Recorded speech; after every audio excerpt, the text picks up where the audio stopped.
sociales a través de la red de comunicación comunitaria Capari. El día de hoy vamos a tener una entrevista especial con el ingeniero Leonidas Issa, presidente del Movimiento Indígena y Campesino de Cotopaxi. El tema que vamos a abordar el día de hoy tiene que ver con el levantamiento indígena y popular del año 2009, que en este mes se cumple un año. Justamente vamos a abordar la coyuntura de este levantamiento que fue importante para el Ecuador. Yo le quiero dar la bienvenida a Leonidas, sin antes comentarles un poco que Leonidas es presidente del Movimiento Indígena y Campesino de Cotopaxi, MIC, es máxima autoridad del pueblo quichua panzaleo y miembro de la Unión de Organizaciones Campesinas del Norte de Cotopaxi, UNOCAM, y de la Confederación de Nacionalidades Indígenas del Ecuador, CONAIE. Es ingeniero ambiental por la Universidad Técnica de Cotopaxi. Así que nosotros le damos la bienvenida al ingeniero Leonidas Issa. Muchas gracias, Leonidas, por estar con nosotros en la red de comunicación Capar. Buenos días, un saludo cordial. Muchas gracias a la red Capari por la invitación para poder ir cruzando un año luego del levantamiento aquí en el Ecuador. Muchas gracias por la invitación. Leonidas, en este mes se cumple un año del levantamiento indígena y popular de octubre del año 2019. ¿Ha habido justicia y reparación para las víctimas? ¿Qué acciones legales se vienen realizando por parte del movimiento indígena? Como es conocido para todos, luego del levantamiento de octubre, más de 500 compañeros quedamos con procesos judiciales por diferentes causas que el Estado lo ha puesto sobre nuestros hombros, como es el tema de la paralización de servicios públicos, el tema del secuestro, el tema del terrorismo, y así. Compañero Jaime y mi persona enfrentamos procesos judiciales mucho más rigurosos que las autoridades pretenden imponer, en este caso utilizando la justicia del Ecuador. Por parte de los que estaban involucrados en ese proceso, de la otra parte, de la clase política, de los grupos económicos, de los que salieron a racializar en la sociedad, los que invitaron de manera pública a enfrentar, incluso a meter bala, no pasa nada.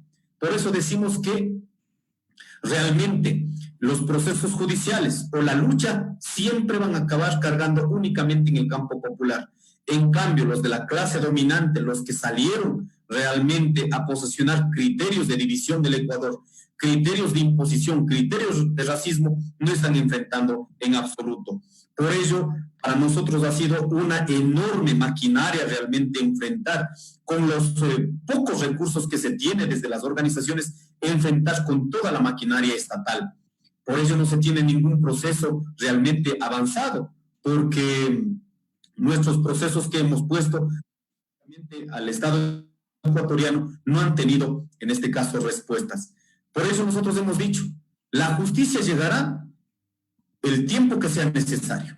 Nosotros, el día 12 de octubre, vamos a poner en conjunto con la Asociación de Víctimas, con nuestros compañeros dirigentes, se va a poner, ya han tenido un año para investigar. La Fiscalía debería haber iniciado los procesos de investigación por iniciativa propia, pero no lo hemos tenido y vamos a poner una demanda al Estado ecuatoriano por lesa humanidad. Y vamos a ver cuál es la respuesta. Y si no tenemos respuestas aquí en el Ecuador, los llevaremos a nivel internacional. Pero esto no puede quedar ni en el perdón ni en el olvido. Las vidas que perdieron, los compañeros que quedaron mutilados de sus órganos, como la vista, muchos compañeros que quedaron con perdigones en los huesos, muchos de los compañeros que han quedado realmente con daños en sus órganos, no puede quedar en el perdón ni en el olvido. Hay responsables, el gobierno nacional, los ministros que aplicaron con toda la brutalidad, la violencia, tienen que responder. Haciendo ustedes en el gobierno, efectivamente nosotros seguiremos luchando. Leonidas, ¿cuáles son las perspectivas de la lucha del movimiento indígena después de la promulgación de la ley humanitaria? Entre otras medidas económicas que planteó el gobierno de Moreno, digamos, con el tema de la liberación de los combustibles, entre otras acciones, ¿no? Que vienen de alguna manera afectando a la clase trabajadora de acá del país. Sí, lo que está claro, el levantamiento de octubre ha dado dos lecciones. Uno, si no se lucha no se puede conseguir nada. La segunda cuestión que deja, sobre todo esta primera lección, para el pueblo ecuatoriano, para el pueblo organizado, no organizado, los compañeros indígenas, mestizos, trabajadores, blancos, cholos, montubios, todos los que sostenemos nuestra economía, los que generamos la riqueza en cada uno de nuestros espacios. Si no luchamos, no tenemos respuesta. Y el segundo aprendizaje para las autoridades y para la clase política gobernante de este país. No han aprendido nada, realmente. Si octubre levantó las voces y llegó a los niveles de lucha que se dio, ¿cómo es que ahora, utilizando la pandemia, hayan hecho lo que no pudieron hacer hasta el levantamiento de octubre? Aprovecharon de la pandemia cuando profundizó más bien la crisis en este país, han permitido, en este caso, la flexibilización laboral, imponer la eliminación de los subsidios a partir de determinar a través de las bandas, digamos, ¿no es cierto?, que están levantando en el 5% cada mes. Ahora mismo tenemos el decreto 1158, donde permite la liberación de los precios, pero principalmente la preocupación es del gas de uso doméstico. Si bien es cierto, el gobierno nacional ha dicho que es gas industrial, pero lo que está claro es que en cualquier momento lo que ha generado es condiciones para que topen también este rubro importante, donde depende la mayoría de nuestros hogares, sobre todo de las clases populares. En ese sentido, vemos que el gobierno nacional lo que está haciendo y aprovechando de esta pandemia sin aprender lo que pasó en octubre, imponer una lógica mercantilista, una lógica neoliberal, efectivamente, y el pueblo ecuatoriano, lo que estamos viendo es hay un nivel de reacción que muchas veces sobre los despidos masivos que tenemos en el sector privado, en el sector público, eso realmente va a ir a una escalada de lucha en el Ecuador. Por eso hemos generado condiciones de coordinación, de cooperación también entre las diferentes organizaciones sociales. Hay que volver a unirnos y efectivamente enfrentar en las calles sobre estas decisiones del gobierno nacional que no hacen nada bien para la clase trabajadora, sino benefician únicamente para las dominantes. Leonidas, ¿cómo analiza las condiciones políticas, sociales y económicas actuales en el país, justamente en este contexto electoral? En este contexto electoral, yo creo que el gobierno nacional, su apertura absoluta o su entrega absoluta al Fondo Monetario Internacional, la llegada del crédito de 6.500 millones de dólares, hay que preguntar a dónde va. Y es más, el gobierno nacional también ha hecho una deuda con el Banco Mundial, donde también están ofreciendo 40 millones de dólares para el desarrollo de los pueblos indígenas. Lo único que va a servir es para dividir las estructuras organizativas. Nosotros hemos dicho, y lo pongo aquí también centralmente, necesitamos volver a reactivar el sistema productivo de nuestras comunidades de los pueblos y nacionalidades, la que permitió sostener en este tiempo de la pandemia. ¿En dónde van a ir a terminar esos 6.500 millones? Y cuando te dan un caramelo de 40 millones de dólares, ¿no? También tenemos estas condiciones que se han dado para las privatizaciones de los sectores estratégicos que son empresas públicas, en este caso del pueblo ecuatoriano. Pues cualquier gobernante que tendría soberanía, que tendría realmente una autonomía en la toma de decisiones, se debería fortalecer estas instituciones para que incluso dentro de la misma lógica de mercado tenga más competencia. O sea, seamos más competentes y que podamos ofrecer servicios como es el CNT, el banco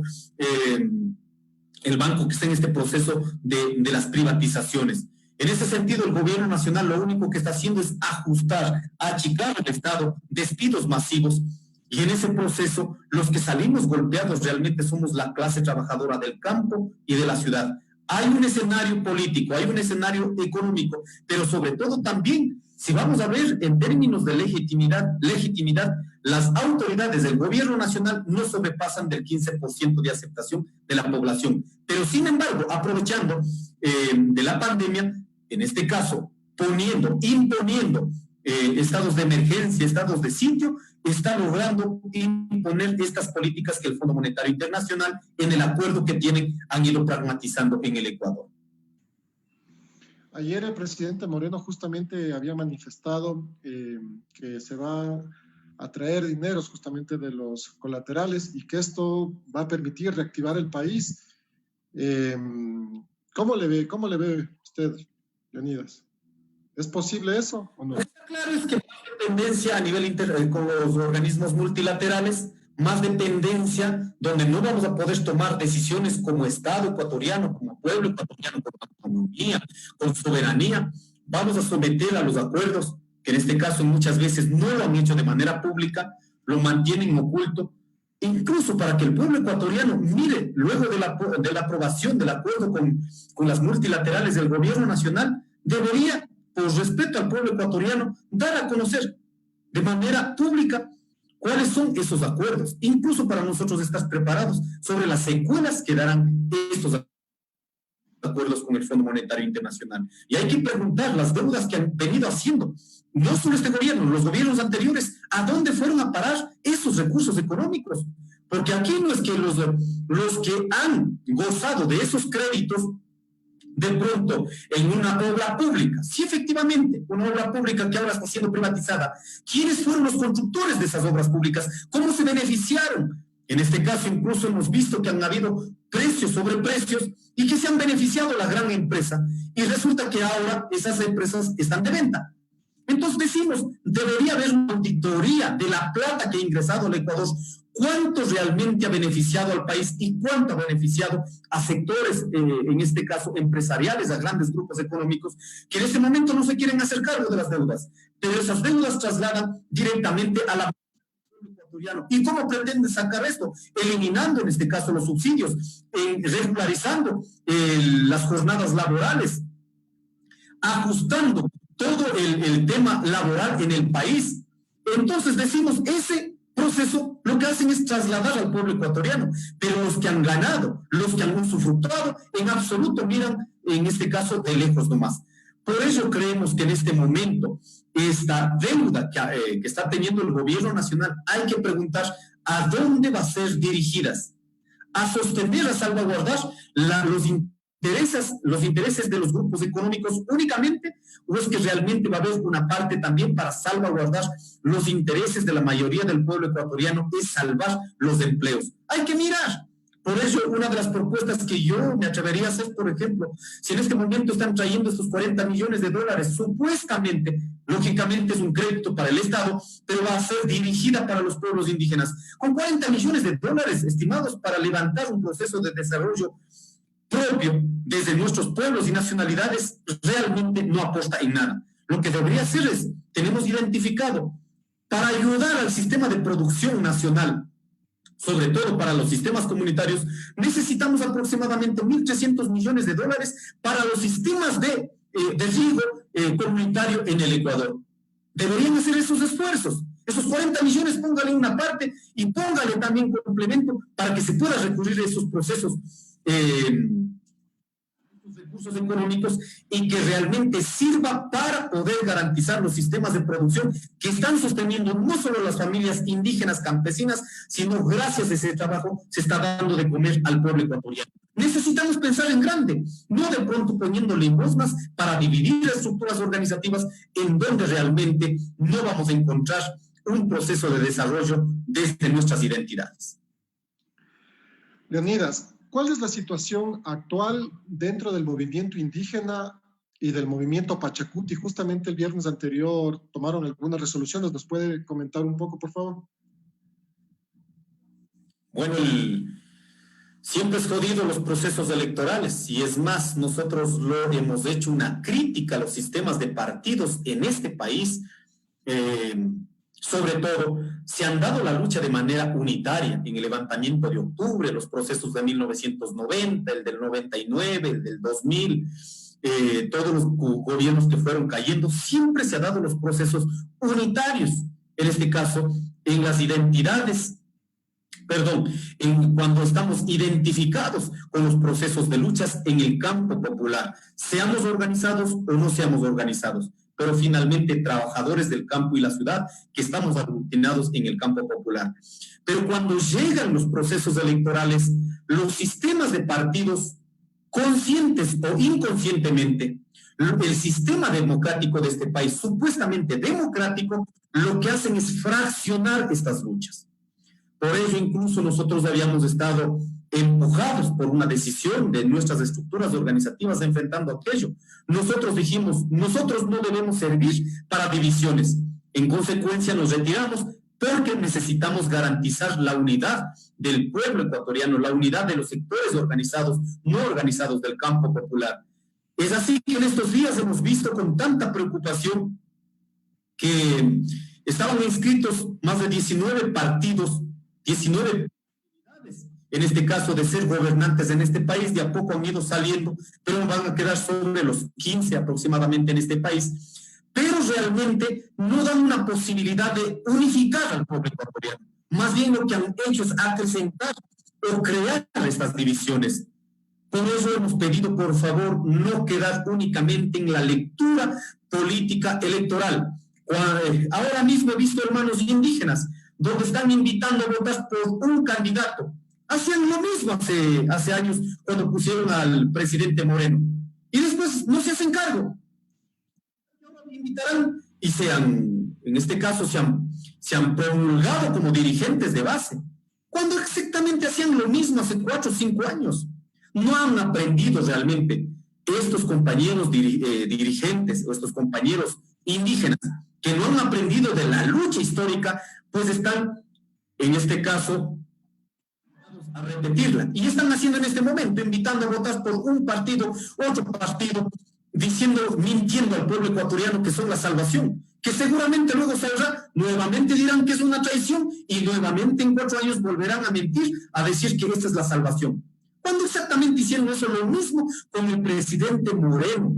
Por eso nosotros hemos dicho, hay que cuestionar, hay que debatir, hay que criticar el sistema de partidos en el Ecuador que no permite unificar un proyecto político que vaya así, definido en las elecciones, pero sobre todo debe ir sostenido por las luchas, por las estructuras organizativas y que podamos conducir a una real transformación. Si no quedamos en el límite únicamente de las elecciones. Por eso la resolución del día viernes de nuestra querida, gloriosa CONAIE, es para poder unificar estos criterios que sí se han visto dispersos entre el movimiento Pachacuti y la CONAIE. Efectivamente deben ser compañeros decididos por las organizaciones que encabece la Asamblea Nacional. Y yo invito a los compañeros del movimiento Pachacuti, no pueden pensar únicamente como Pachacuti, deben pensar desde estos dos pueblos. La fuerza organizativa que pone el movimiento indígena, como es la CONAIE, la fuerza electoral que pone el movimiento Pachacuti. Los miembros activos de Pachacuti y de la CONAIE debemos pensar con estos dos criterios. No se puede pensar únicamente en el tema electoral. Por eso yo les invito, compañeros, a mantener esta unidad, respetar las resoluciones del movimiento indígena, de la CONAIE con sus estructuras y pedir a nuestros dirigentes regionales, sobre todo, actuar con cautela, cuidando la unidad de las estructuras de base y exigir al movimiento Pachacuti que haga el papel para el que fue creado. El brazo político de lucha dentro de las instituciones del Estado, brazo político del movimiento indígena. No convertirnos de pronto, en este caso, ¿no es cierto?, en quién tiene mayor decisión, sino efectivamente respetar los orígenes por el que fueron, por lo que nació este movimiento. Leonidas, su postura es interesante, digamos, porque después de declinar su candidatura a la presidencia, usted ha decidido justamente eso, dar una salida, priorizar la organización, digamos, a la población en general, y esta población ve de lejos el tema de las elecciones. Hay un gran sector que, digamos, no se identifica ya con el tema de las elecciones presidenciales y ve una alternativa en el campo popular para fortalecerlo. ¿Cuál es su lectura? Justamente porque eso fue uno de los principios que usted había manifestado en varios medios de comunicación y también con las organizaciones sociales. Sí, efectivamente, hay mucha gente desilusionada en los procesos electorales, porque uno tiene que recordar con humildad también cada periodo que ha ofrecido los candidatos desde el inicio de la vida republicana, 190 años más ya, ¿no es cierto? Y en estos últimos tiempos, cada 4 años salimos a creer en demagogias, cuando salen candidatos en la desesperación de representar al país y proteger sus intereses, salen y dicen, vamos a hacer otra consulta, y otra consulta popular realmente va a resolver el problema del Ecuador. ¿Volvemos a creer en aquello? Yo creo que no. De verdad, debemos recurrir a la historia.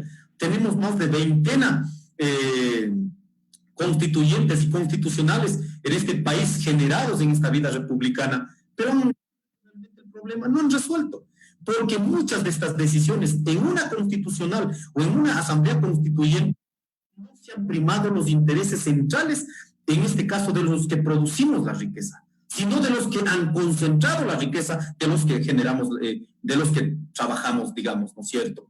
Entonces, en ese proceso, cada 4 años, como no está la medida de la clase dominante, lógicamente desesperan y cada 4 años salen a mentirlo. Como hemos visto también donde dice, en 100 minutos vamos a resolver el problema en el Ecuador. ¿Realmente le creemos, por favor? Por eso decimos que el pueblo ecuatoriano ya está de la participación supuestamente democrática que han utilizado para implementar demagogias, para implementar mentiras, para implementar proyectos políticos que no son realizables. Y si son realizables, no son una respuesta a los problemas de los ecuatorianos. Por eso yo les invito, todos los compañeros que están en estos procesos, debatiendo, criticando estos sistemas democráticos, supuestamente democráticos en el país, lo han utilizado para dividirla, hay que fortalecer procesos de organización. En las estructuras organizativas establecidas hay que fortalecerla. En donde no hay, en las grandes ciudades, hay que autoorganizarla. La sociedad hay que autoorganizarla. Incluso nosotros hemos dicho, para poder compartir, en este caso, un comercio justo, los productos que están, no dejar de especular, necesitamos que haya procesos de organización en las grandes ciudades. No deterioremos las fuerzas, en este caso, en procesos electorales. De verdad, las propuestas que puedan emitir, incluso en ruedas de prensa a la sociedad, pero en el momento de pragmatizar, siempre van a acabar condicionados por los grandes grupos económicos o por los acuerdos que tengan con las grandes multilaterales. Por eso yo les invito, al menos nosotros hemos dicho, vamos a quedar en el campo organizativo, fortaleciendo las luchas populares, así también volviendo a recobrar con fuerza el origen del movimiento Pachacutic para fortalecer el proyecto político del movimiento indígena, el proyecto político del movimiento Pachacutic. En esa medida, ese voto que sea realmente de responsabilidad para el movimiento Pachacutic. Y lo que está de cambiar hay que cambiarlo, lo que está de barrer hay que barrerlo. Pero yo les invito, incluso dentro de este sistema democrático, en este caso, hasta el voto nulo es una opción y tiene que ser respetado. Por eso yo les invito no quedar en el límite de las elecciones, no dividir por intereses, pasar a las elecciones, luego necesitamos ponernos nuevamente de frente, volver a organizarnos y en esos momentos cuando los dirigentes quedamos con malestares, digamos, no es posible conducir los procesos de lucha. Leonidas, ¿cuál es su lectura frente al avance de las políticas neoliberales y las medidas de represión que se han agudizado y se han justificado bajo el contexto de la pandemia del COVID? Bueno, lo que está claro es que el Estado ecuatoriano en los últimos años se ha fortalecido en 3 campos. Uno, el aparato militar es absolutamente fuerte. Cuando hablamos de aparato militar es policial y militar, ¿no es cierto?, en el Ecuador, donde no pasa ya de pronto como lo que teníamos en los levantamientos del 90, del 99, del 2000, si no están realmente controlados por el poder. Y eso es una preocupación realmente con la que en este momento han hecho efectivo el uso violento de estas instituciones, supuestamente, entre comillas, ¿no es cierto?, para salvaguardar los intereses de los ecuatorianos o para salvaguardar la paz. La paz a punte pan, nosotros creemos que no. Incluso para resolver estos problemas, para que la gente no reaccione y no tengan necesidad de tener un aparato militar absolutamente fortalecido, necesitamos resolver los problemas materiales de la vida de la gente. Con eso yo creo que la gente no por nunca va a salir a los levantamientos, a las movilizaciones. Pero sin embargo, el Estado lo que ha hecho es fortalecer estas instituciones para enfrentar por cualquier rechazo que hagamos el pueblo ecuatoriano. Hay un segundo tema que hay que analizarla y eso lo hemos puesto en nuestro en nuestro libro también, hay un fortalecimiento del aparato ideológico en el Ecuador. O sea, con que el Estado no haya garantizado una educación propia desde cada pueblo, y que pueda hacer un aporte a partir de poder ir sistematizando en el proceso de desarrollo, ciencia, tecnología desde los pueblos, que incluso esto serviría para el desarrollo del país, que ahora está homogenizado como uno de los aparatos más importantes, como es la educación, homogenizar los criterios. En ese sentido, el Estado ecuatoriano se siente fortalecido. Y hay un tercer elemento donde se han protegido. Por eso decimos, en los años anteriores, de verdad, un gobierno con aceptación menos del 15% simplemente está fuera. Pero con todo esto lo que han fortalecido en los últimos 10 años, se han cubierto, digamos, ¿no es cierto?, para que esto no se diera por la lucha popular. Entonces, estos tres criterios me parece ahora analizarla, y lógicamente esto está ligada bajo la decisión, bajo la imposición de las políticas del Fondo Monetario Internacional. Aquí hay que analizar esta situación. Si el Fondo Monetario Internacional no está actuando para ayudar a salvaguardar los intereses económicos, sino está dando créditos para el control político en la región. Y hemos visto, se ha ido de las manos a algunos países, pero en los países que estamos agachados y aceptando todo aquello, lógicamente es para imponer y controlar políticamente a partir de no son apoyos, son créditos que en este caso el país está recibiendo. Y esos créditos, lógicamente, la cargamos y la pagamos todos los ecuatorianos. Leonidas, el movimiento indígena del Ecuador es el núcleo capaz de aglutinar a las fuerzas indígenas y populares, ¿sí?, tanto del campo de la ciudad como en el campo, perdón. Y eso nosotros lo pudimos ver en el año 2019, justamente en el anterior octubre, ¿ya? Fuera, digamos, del periodo de la fuerza electoral. ¿Cuáles van a ser las luchas post-pandemia con los sectores sociales?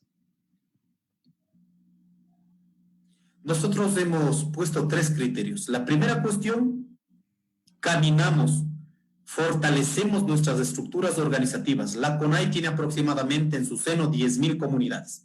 Estas organizadas en 18 pueblos, 14 nacionalidades, organizadas en las provincias de la costa, de la sierra y de la Amazonía. Eso lo vamos a cuidar, la vamos a fortalecer. Hay un segundo elemento importante. Los sectores sociales del Ecuador tenemos que tener la humildad y la apertura de articularnos en estos procesos. Por eso invitamos, desde nuestra fortaleza organizativa, invitamos también a articular con estos otros sectores sociales para no quedarnos únicamente en la decisión del voto en las elecciones, sino podamos pragmatizar esta articulación sobre decisiones centrales o sobre las necesidades comunes que está afectando a todos y todas. No nos olvidemos, el levantamiento de octubre permitió unificar las luchas, porque antes de octubre, desde el mes de enero hasta octubre, habíamos tenido más de 20 eventos antes del levantamiento de octubre, pero cada quien estábamos luchando como parcialmente, ¿no es cierto? Estábamos luchando unos por el precio de la leche, otros compañeros por el problema de Piatúa, Santa Clara, por la central hidroeléctrica que estaban imponiendo, otros compañeros jubilados exigiendo que paguen sus haberes en esos días, otros compañeros exigiendo que no seamos votados de los espacios de trabajo. Entonces, cada quien con nuestros problemas.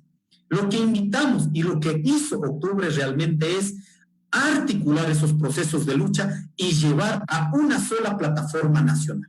Y las invitamos que ahora sea nuestra fortaleza organizativa. Y pedís también, nadie puede quitar el derecho de organizarnos. Nuestros hermanos, si bien es cierto, somos críticos también, a veces necesitamos recambios generacionales en nuestras estructuras organizativas. Por eso también a nuestros hermanos trabajadores del Frente Unitario de los Trabajadores, compañeros de los sindicatos, absolutamente todos, desde nuestra crítica, desde nuestra autocrítica, tener esa valentía también de unificar en una sola plataforma. Lo que ha profundizado la crisis todavía no creemos que es el piso. Si bien es cierto, en Hay este pronóstico para inicios del año 2021, enero, habrá un decrecimiento del 11%, y este decrecimiento económico del 11% no va a quedar únicamente afectando a la gran industria, a las grandes empresas. Eso va a ser trasladado a las pequeñas iniciativas económicas, donde realmente quienes no vamos a tener condiciones para enfrentar esta crisis. Por ello pedimos absolutamente responsabilidad, tener voluntad, tener realmente la humildad de querer unificarnos en una sola plataforma de lucha a las cuales invitamos, y no quedar únicamente en estos límites que han puesto los sistemas de partidos para dividirnos y pensar únicamente en el tema electoral. Para finalizar, se va a realizar un acto en conmemoración justamente por lo que pasó el año anterior en este paro del pueblo, como es denominado, en el sector de Pujilí. ¿Usted va a participar de esto? Cuéntenos qué es lo que se va a desarrollar. Bueno, primero quiero agradecer y reconocer a la decisión de la CONAIE. La CONAIE decidió declarar octubre como el mes de resistencia indígena y popular en el Ecuador.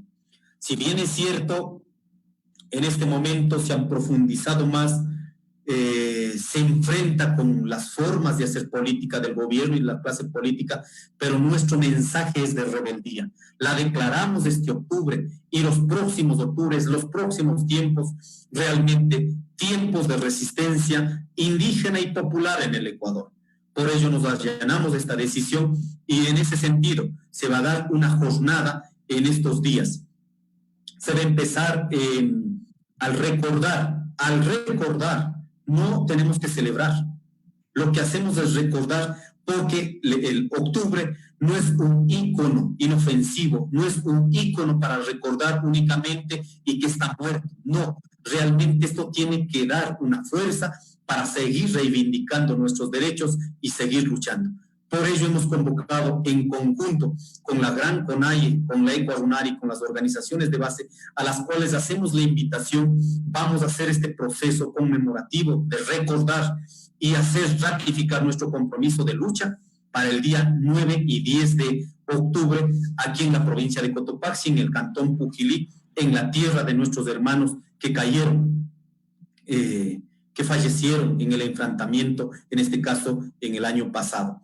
En la tierra del compañero Inocencio Tucumbi, dentro de la organización Hatun Huigua, en la comunidad de San Isidro. Se van a dar dos eventos. El día 9 va a ser el gran campamento de los jóvenes, poder nuevamente volver a discutir las guardias comunitarias, la seguridad de nuestras comunidades, los temas centrales que está afectando a la juventud, la educación, qué está pasando en este proceso en estos días, digamos, con la educación para nuestros niños, para nuestros jóvenes. ¿Hemos logrado, no hemos logrado accederla? Todos estos temas que se van a discutir en el gran campamento de los jóvenes. Y el día 10 será realmente la convocatoria a todos los familiares, a nuestros hermanos que perdieron la vida, los familiares que perdieron, de los compañeros que perdieron la vida, pero también a los familiares, a los mismos compañeros que quedaron mutilados con diferentes órganos en el levantamiento de octubre.